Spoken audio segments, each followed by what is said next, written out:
you're a guy who knows quarterbacks well.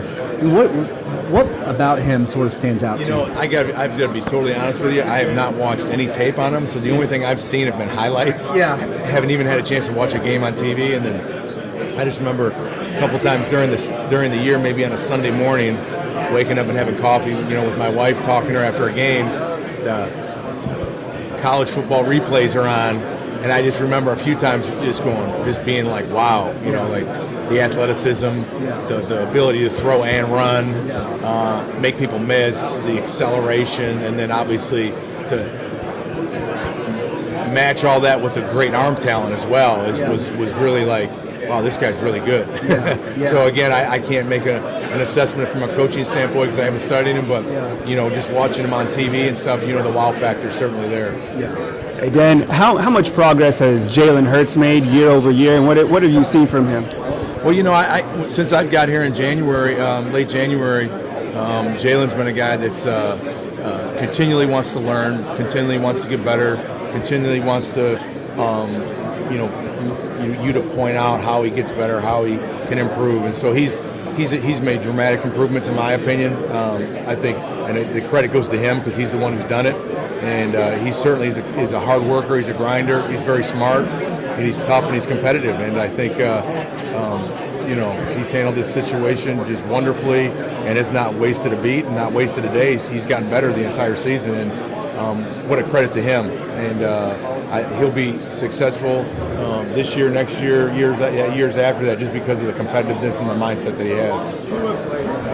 In Hawaii, where I guess the run and shoot philosophy is pretty ingrained there because of June Jones. How much did he benefit from that, understanding option routes and progressions and being able to kind of? Well, I can't answer you, but you probably have to ask him exactly how much he benefited.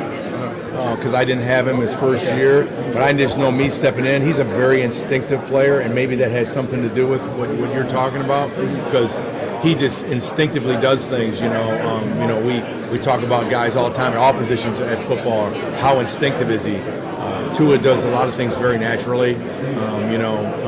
And I don't mean to say that in the fact that he's not good fundamentally or technically, because he is, and he works very hard at those things. But I think the quarterback training that he had from a fundamental standpoint from his dad and from other people has really put him in a position where he maybe is further ahead than other guys at his age. Yeah, play action game. That's something that obviously Coach Saban talked about even long before you even got here. This has been something that you were really equipped at. I know he likes that a lot.